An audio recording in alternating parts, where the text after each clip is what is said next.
नमस्कार, मेरा नाम है आर्यन मिश्रा और आप देख रहे हैं द रेड माइंड। हम मार्च के महीने में कदम रखने जा रहे हैं। हर महीने की पहली तारीख अपने साथ कुछ नए बदलाव लेकर आती है, लेकिन इस बार यानी 1 मार्च 2026 से होने वाले बदलाव आपकी जेब के साथ साथ आपके फोन के इस्तेमाल के तरीके को भी बदलने वाले हैं। सरकार और सोशल मीडिया साइट्स ने मिलकर डिजिटल धोखाधड़ी को रोकने के लिए कुछ कड़े कदम उठाए हैं। आज के इस वीडियो में हम बात करेंगे उन 4 बड़े नियमों की जो कल से लागू होने जा रहे हैं। विशेष रूप से हम सिम बाइंडिंग की बात करेंगे और उसकी पूरी तकनीक समझेंगे, क्योंकि इसके बिना अब आप सोशल मीडिया ऐप्स को नहीं चला पाएंगे।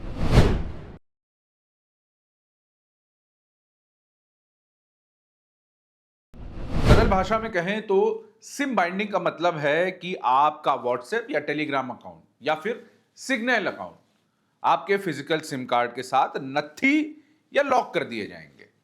अब तक होता क्या था कि आप किसी भी फोन में व्हाट्सएप डाउनलोड करते थे, अपना नंबर डालते थे और दूसरे फोन पर ओटीपी आता था तो उससे भी लॉगिन हो जाता था।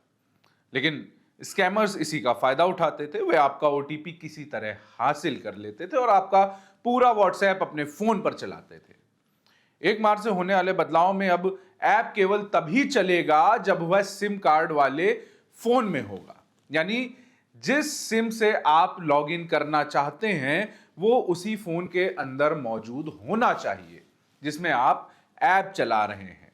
ऐप बैकग्राउंड में चेक करेगा कि सिम और डिवाइस का यूनिक आईडी मैच हो रहा है या नहीं।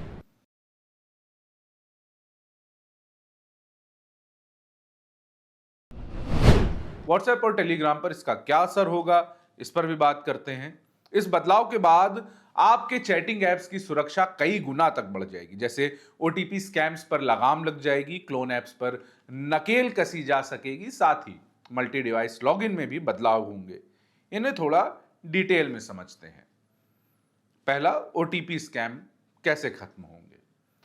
अब अगर आपका कोई ओटीपी जानने की कोशिश करता है या जान भी लेता है तो भी वो अपने फोन पर आपका अकाउंट लॉगिन नहीं कर पाएगा, क्योंकि आपका फिजिकल सिम कार्ड तो आपके पास है और उसके बिना वो जो अकाउंट है वो किसी भी फोन में लॉगिन नहीं होगा। दूसरा है कि क्लोन ऐप्स पर रोक लगेगी। बाजार में मिलने वाले कई नकली या मॉडिफाइड ऐप्स अब काम नहीं करेंगे, क्योंकि वे सिम बाइंडिंग का सुरक्षा घेरा पार नहीं कर पाएंगे। और तीसरा है मल्टी डिवाइस लॉगिन, यानी अब आप अपने लैपटॉप पर व्हाट्सएप चला पाएंगे, लेकिन प्राइमरी डिवाइस में सिम का होना और उसका एक्टिव होना अनिवार्य होगा। और जो आप व्हाट्सएप वेब चलाएंगे वो भी हर 6 घंटे में लॉग आउट होता रहेगा, जिसे आपको हर 6 घंटे में अपडेट करते रहना पड़ेगा, दोबारा लॉगिन करते रहना पड़ेगा।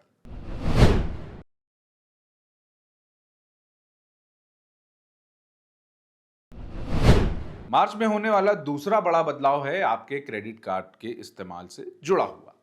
1 मार्च से कई बड़े प्राइवेट और सरकारी बैंकों ने अपने क्रेडिट कार्ड नियमों को अपडेट किया है, जिसमें पहला है रेंट पेमेंट पर रोक या चार्ज। कई बैंक अब क्रेडिट कार्ड के जरिए घर का किराया देने पर जो मिलने वाला रिवॉर्ड पॉइंट्स थे उन्हें पूरी तरह से खत्म करने जा रहे हैं। इतना ही नहीं, अब अगर कई बैंक हैं जिन्होंने ये फैसला लिया है कि इनसे अगर क्रेडिट कार्ड से अपना रेंट पेमेंट करते हैं तो उस पर 1 से 2% तक का अतिरिक्त ट्रांजैक्शन चार्ज भी लगेगा।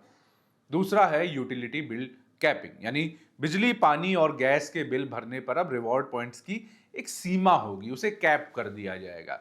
यानी अब लाखों का बिल भरकर आप असीमित पॉइंट नहीं कमा पाएंगे, जिनका आप इस्तेमाल आगे चल के अमेजॉन के जो गिफ्ट कार्ड्स हैं और तमाम तरह के जो फायदे हैं उनके लिए करते थे। तीसरा है लेट पेमेंट फी।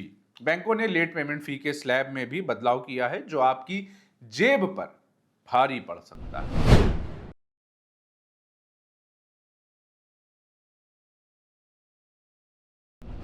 अब 1 मार्च से होने वाला तीसरा बड़ा बदलाव है आपके यूपीआई और बैंक खाते से जुड़ा हुआ, इनएक्टिव अकाउंट से जुड़ा हुआ डिजिटल भुगतान भी 1 मार्च से सख्ती बढ़ा रहे हैं। एनपीसीआई के नए निर्देशों के मुताबिक अगर आपका कोई बैंक खाता पिछले 1 साल या उससे ज्यादा समय से इनएक्टिव था तो उस पर यूपीआई सेवाएं फिर से शुरू करने के लिए आपको दोबारा केवाईसी करनी होगी। इसके अलावा कुछ बैंक अब हाई वैल्यू यूपीआई ट्रांजैक्शंस के लिए अतिरिक्त सुरक्षा लेयर या कूलिंग पीरियड भी लागू कर सकते हैं ताकि अचानक होने वाले बड़े फ्रॉड्स को रोका जा सके।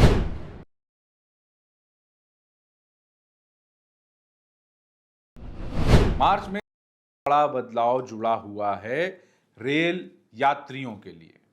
अगर आप अक्सर ट्रेन से सफर करते हैं, जनरल टिकट लेते हैं या प्लेटफॉर्म टिकट का इस्तेमाल करते हैं तो ये खबर आपके लिए बहुत जरूरी है। रेलवे अपनी डिजिटल व्यवस्था को अपडेट कर रहा है। 1 मार्च से पुराने यूटीएस ऐप को चरणबद्ध तरीके से बंद किया जा सकता है। इसकी जगह अब नया रेल वन ऐप जैसे जो ऐप है वो उपयोग में आएगा और नए और आधुनिक ऐप पर सभी सुविधाएं शिफ्ट की जाएंगी।